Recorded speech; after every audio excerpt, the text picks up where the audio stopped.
Ao longo de mais de 100 anos, desde 1903, o 13, antigo Clube Social Negro, agora transformado pela ação de pessoas em Museu Comunitário 13 de Maio, reabriu.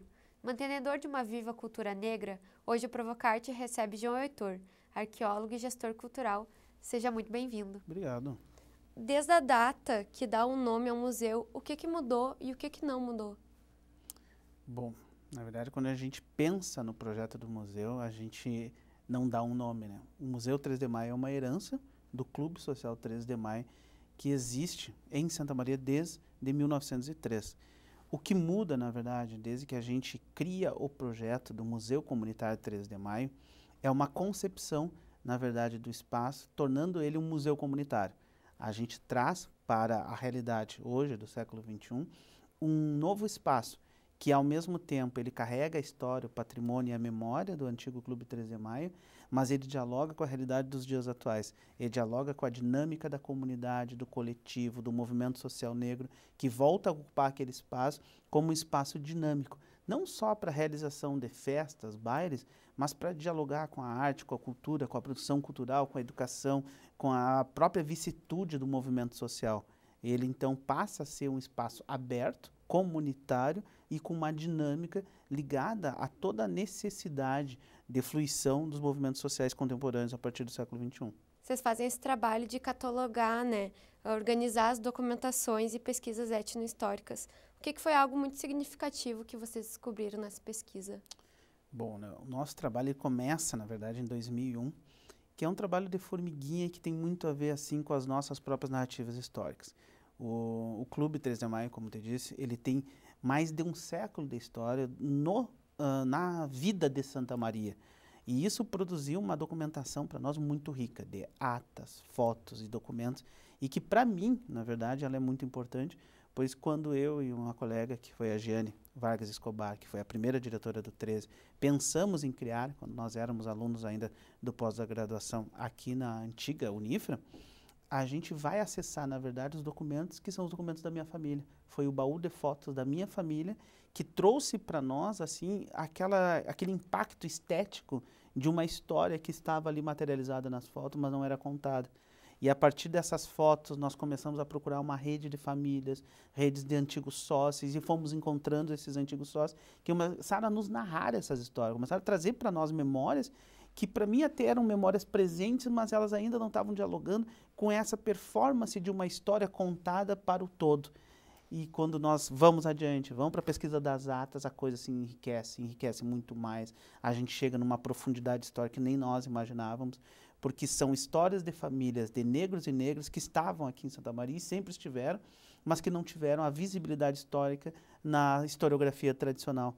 Então, a ata, as fotos e as narrativas são os três grandes pilares da memória do 13 e que fazem com que o museu, mesmo sendo um museu comunitário, que a gente sempre procura enfatizar, nosso museu é um museu de pessoas vivas, de pessoas dinâmicas, pessoas que estão lá, ele é também um espaço de memória, ele é um espaço de cultura, onde as famílias, e eu falo aqui do recorte, na verdade, étnico-racial, as famílias de negros e negras podem ir lá no museu e quando verem uma exposição se identificarem com a sua história contada nas exposições que são baseadas nessas fotos, atas e narrativas históricas. Qual que é o papel do museu nessa relação entre passado, presente e um futuro? Bom, eu não vou cair na definição tradicional do museu, né? Mas o nosso museu, ele traz na sua essência, no seu estatuto, a concepção da museologia contemporânea, né? O museu ele é um espaço de memória, de preservação, de comunicação e diálogo com a comunidade. Então a gente ultrapassa aquele limite estético que houve da museologia, até pelo menos a década de 70, que o museu era apenas um espaço, na verdade, de exposição ou de conservação. Hoje o espaço do museu, e principalmente o Museu 13 de Maio, ele é um espaço de comunicação, ele é um espaço de diálogo, é um espaço de dinâmica e fruição da cultura, onde as pessoas vão àquele espaço para se encontrar, para produzir cultura, para manter cultura, para absorver cultura. Porque tu vai chegar lá hoje, por exemplo, se tu chegar hoje a partir do final da tarde, tu vai ter oficinas. Pode ter uma oficina de dança, de capoeira, de educação, pode ter coletivos se reunindo lá para conversar. Então o espaço do 13, ele não é um espaço tradicional em nenhum momento. A gente usa sim o conceito de museu, mas a gente usa uma formatação, um diálogo com a museologia contemporânea, que é essa museologia social que a gente chama. O que é ser comunitário? O comunitário, nós percebemos a comunidade como principal fator de identidade do nosso museu. Quando a gente pensa no acervo do museu, eu não coloco lá como acervo a cultura material, fotos, atas ou documentos materiais, mas sim a comunidade, as pessoas. Elas são o acervo. E quando eu falo desse acervo comunitário, e eu também não vou fazer aqui o recorte específico, tem que ser a população negra de Santa Maria, mas é toda a população de Santa Maria. Quando a gente pensa no espaço edificado onde o museu está localizado, que é o bairro do Rosário, a gente está falando de uma história de um bairro, uma história que é importante para a construção social da cidade de Santa Maria. Então, quem dialoga com essa comunidade são as pessoas que vão ali, que frequentaram, que dialogam com aquele espaço, que criam naquele espaço a sua identidade. Então, a comunidade são as famílias, são os coletivos, são as instituições educacionais, são aqueles e aquelas que circulam naquele espaço, que é um espaço identitário, que é o Museu 3 de Maio. Por que um clube negro e que região era essa em que ele se estabilizou? Bom, né, o Clube Negro ele tem toda uma história que ela acompanha a própria história do Brasil, né? Principalmente o processo de final do período da escravidão, ali por volta de 1860, começaram a surgir em todo o Brasil associações, e eu chamo de associações para a gente não botar a definição só no clube. Organizações, então, dos negros que começavam a ficar libertos do processo da escravidão, ou compravam, ou eram libertados por seus senhores, e essa organização era uma forma de ajuda mútua, onde então as famílias, os libertos, se reuniam para se ajudar a sobreviver naquela sociedade que estava sendo apresentada para eles. Que mesmo com a abolição da escravatura, a estrutura social do Brasil não mudava. Ela continuava sendo discriminatória, preconceituosa e racista. Então, se unir, buscar outras famílias, buscar outros negros e negras, era uma forma de se ajudar, de se proteger. Então, a partir do final do século XIX, antes mesmo da abolição da escravatura, os clubes começam a se configurar como essa forma de organizar, de unir as famílias. E ela tem uma performance muito específica, que é o espaço urbano. O clube social, ele se apresenta até como um contraponto aos clubes sociais que já existiam em Santa Maria, por exemplo, mas que proibiam a presença das famílias de origem africana. Então se cria o Clube 13 de Maio como sendo esse espaço de sociabilidade, como esse espaço onde se cultuava ali a cultura africana e se mantinha relações familiares ali para se ajudarem a sobreviver. O próprio Museu 13 de Maio, e a gente estuda as atas do 13 desde 1903, tu vai ver esses projetos maravilhosos. Era praticamente uma assistência social que se dava dentro do 13. Tu tinha escolas noturnas, por exemplo, para famílias negras que frequentavam o espaço, para as crianças que não podiam ainda frequentar uma escola pública, iam para o 13. Tu tinha aula de corte e costura, tu tinha aula de teatro, tu tinha aula de música, tudo dentro desse espaço. Então o 13, na verdade, o Clube Social 13, ele faz parte de toda uma organização nacional de clubes sociais que foram criados nesse período e começaram a ocupar os espaços urbanos onde a população negra não era bem aceita. O Rio Grande do Sul mesmo, a gente tem um número muito grande de clubes sociais negros que hoje estão sendo estudados, que as narrativas históricas estão aparecendo. Hoje eu posso dizer para vocês, nós temos a história do Clube 13 de Maio, que é o Museu 13 de Maio hoje, já está nos livros didáticos. E não só aqui no Rio Grande do Sul, para o Brasil inteiro. Então é uma história que antes foi silenciada e que hoje a gente pode contar para todo mundo. Como que tu percebe a situação atual do país em relação a essa movimentação de reconhecimento da cultura negra e patrimônio cultural construído por africanos e afrodescendentes? O que impede e o que impulsiona? Eu acho que o que impulsiona, vou começar pela parte inversa, o que impulsiona, sem dúvida nenhuma, é o movimento histórico que acontece com o marco legal da Lei 10.639, em 2003, que é a lei da educação, na verdade, que obriga o ensino da história da África e da cultura afro-brasileira nas escolas e também no ensino superior. Esse marco legal, na verdade, ele é um grande provocador, porque ele exige, então, que o espaço acadêmico comece a produzir material didático para isso chegar às escolas. E isso leva às pesquisas que encontram os clubes sociais negros, que encontram as comunidades quilombolas, que começam, então, a vislumbrar um patrimônio histórico da população negra no pós-abolição, que antes não era nem vislumbrado e nem contado. Esse papel histórico, ele tem esse marco legal. Então, a partir de 2003, E aí é bem no momento em que o nosso museu está sendo constituído, mas que várias outras organizações do movimento social negro começam a se constituir nesse período para dar conta da Lei 10.639 e que faz uma grande mexida na história da educação do Brasil.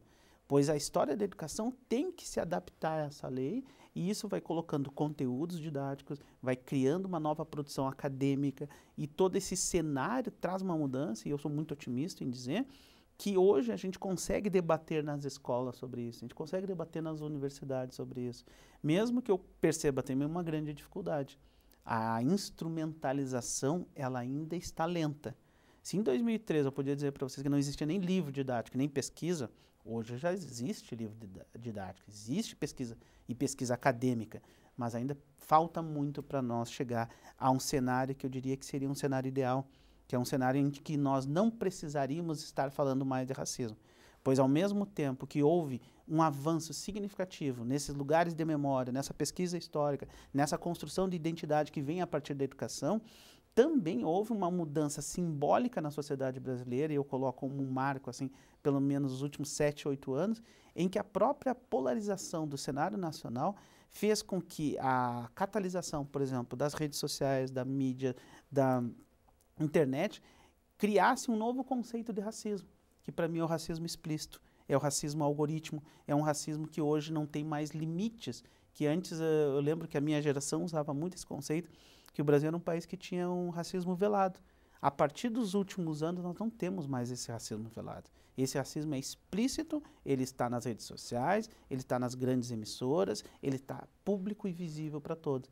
Então esse movimento histórico, que o próprio movimento negro impulsionou, e o 13 faz parte disso, a partir de 2003, ele consegue um grande avanço, mas hoje ele está de novo numa grande batalha de combater esse racismo institucionalizado, estrutural, que continua presente no Brasil, só que hoje com uma nova formatação. Essa formatação que é muito forte, que é muito presente na nossa sociedade, que vem a partir da internet, que vem a partir da polarização política que nós estamos vivendo e que torna explícito os atos racistas no Brasil. O Museu 13 de Maio hoje, ele continua sendo aquilo que ele se propôs como Clube 13 de Maio, lá em 1903. É um espaço de combate ao racismo, é um espaço de autoafirmação, é um espaço de valorização da cultura africana e principalmente agora, quando a gente vê uma série de ataques acontecendo aos movimentos sociais, ao próprio conceito de museologia contemporânea, quando a gente fala dessa ação social voltada para a comunidade. A gente está vivendo um momento que infelizmente é um momento de ataque novamente a tudo que está ligado a essa base conceitual e essa base social em que nós valorizamos aqueles que vêm de baixo, aqueles que têm uma luta social, aqueles que ainda hoje lutam para sobreviver numa sociedade brasileira. Tu, João Heitor, também trabalha como gestor de projetos culturais, né? Que iniciativas são essas que tu trabalha? Bom, né, toda essa minha trajetória de trabalhar com gestão de projetos começa no próprio 13. O 13, como ele surgiu do próprio anseio do movimento social negro, junto com vários amigos, colegas, atores desse processo, a gente nunca teve realmente um financiamento. A gente teve que ir atrás, criar projeto, aprender a trabalhar com essa dinâmica da política cultural. E a partir disso aí eu ampliei também o escopo, por ter toda uma trajetória como historiador ligado à educação. Nós começamos a gestar projetos para várias outras instituições, secretarias, empresas, consultorias para empreendimentos na área de arqueologia, de preservação de patrimônio, e fez com que eu também hoje sou uma empresa, então, que é gestão de projetos, que atua nessa dinâmica de ligar a questão social, ambiental, cultural e arqueológica. É uma empresa que trabalha na mesma perspectiva do museu, mas para outros horizontes, além do estado do Rio Grande do Sul, inclusive. Se tu pudesse voltar no tempo e viver um dia no museu, o que tu viveria? Eu acho que essa nossa trajetória de mais de 20 anos, ela já nos deu vários momentos muito importantes. E eu acho que recortar um, na verdade, eu não estaria sendo justo. Mas viver um museu diariamente, com ele aberto, e onde a gente vê as pessoas circulando nele, é o que faz a gente ser mais feliz hoje. Quando a gente faz uma ação, que a gente vê a escola chegando no museu, quando a gente vê a criança da comunidade do bairro Rosário se identificando no museu, vendo o espaço aberto, e hoje que é um espaço que a gente coloca para a comunidade como sendo seu espaço, eu acho que são esses momentos que eu quero reviver sempre. Quando ele está aberto, quando ele está cheio de oficina. Eu digo para mim assim que o maior orgulho que eu tenho no museu é quando tu tá dando uma oficina de educação lá embaixo e tá tendo uma aula de capoeira lá em cima. Ou tá tendo uma aula de samba e tem aquele barulho todo. E algumas pessoas até ficam assim, como é que se trabalha num lugar onde tem uma escola de samba tocando praticamente? Que bom que isso acontece. É essa dinâmica que nós queríamos dar ao museu de novo. Muitas pessoas, os antigos sócios, né, quando eles entram no museu, eles dizem para nós assim, parece que a gente está vivendo os bailes de novo. Não necessariamente porque está tendo baile, é porque tem gente, porque tem vida, tem música lá dentro. Então eu acho que voltar no tempo é voltar todos os dias que o museu está aberto. Por anos, né, a prática da capoeira ela foi legalmente e infelizmente proibida. Por que se deu essa proibição? Bom, a questão da capoeira, na verdade, ela se insere em toda uma política nacional do Brasil, desde a proclamação da República e a abolição da escravatura. O Brasil que passa a ser desenhado a partir do processo de abolição da escravatura e a Constituição de 1891 era um Brasil que se inseria numa política internacional capitalista. E se naquele momento os grandes teóricos do mundo pensavam que uma nação capitalista desenvolvida naquele período, ela tinha que ter uma origem específica, que era a origem europeia. Ou seja, os legisladores do Brasil começam a pensar um Brasil onde, então, as características da escravidão, e principalmente da escravidão negra, não poderiam aparecer como os pilares sociais constitutivos do Brasil. Ou seja, para o Brasil ser desenvolvido, ele tinha que ter uma origem europeia e branca. E por isso, então, esse discurso de branqueamento, ele se torna uma prática. Uma prática, na verdade, social, de negar a existência de uma cultura africana dentro da cultura brasileira. E um dos elementos era a capoeira. A capoeira é algo, na verdade, que vem da África, que se mistura com elementos aqui da cultura local do Brasil e cria uma nova cultura que é brasileira, mas é de origem africana. E torná-la ela pública e reconhecer ela como sendo uma cultura brasileira, isso não faria bem para a imagem que os legisladores republicanos queriam do Brasil.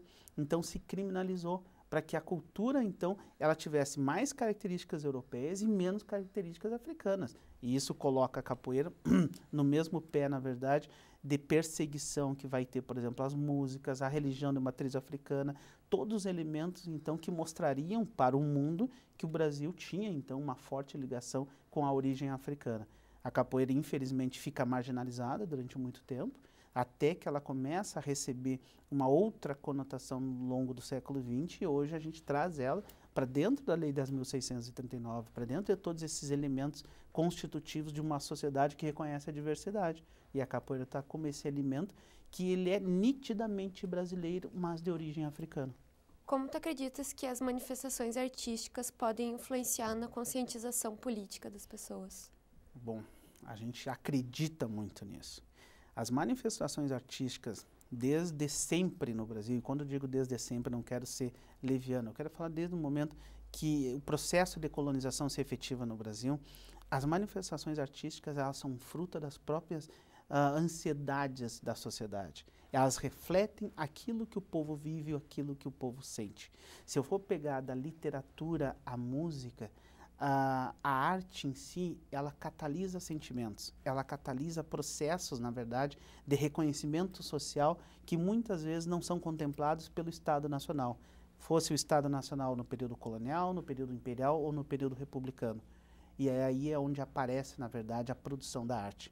A produção da arte, ela é esse canal onde nós, seres humanos, colocamos para fora todas aquelas nossas necessidades, carências e buscamos o nosso reconhecimento. A gente fala através da poesia, a gente canta, na verdade, as nossas necessidades, a gente expressa corporalmente, através do corpo, da pintura e das expressões, tudo aquilo que a gente quer, tudo aquilo que a gente necessita.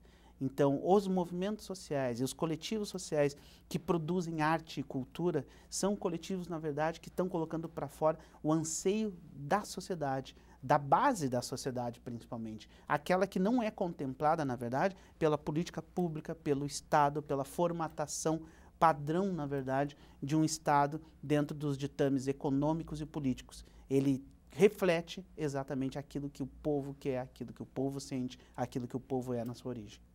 Uma última pergunta. Quem tu homenagearia com uma estátua na cidade de Santa Maria? Nossa. Com uma estátua. Sinceramente, com uma estátua ninguém.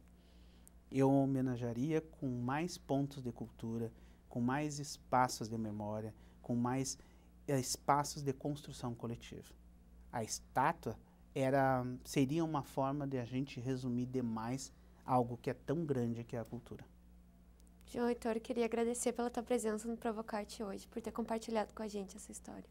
Eu que agradeço, obrigado. E por hoje, a gente fica por aqui, mas conscientes de que no dia a dia se constrói uma cultura antirracista e pós-colonial, que cada vez mais se desenvolvam espaços onde possa se expressar e educar-se, que o museu mantenha viva a história negra da cidade, que se compreenda que a comunidade é a base e o objetivo.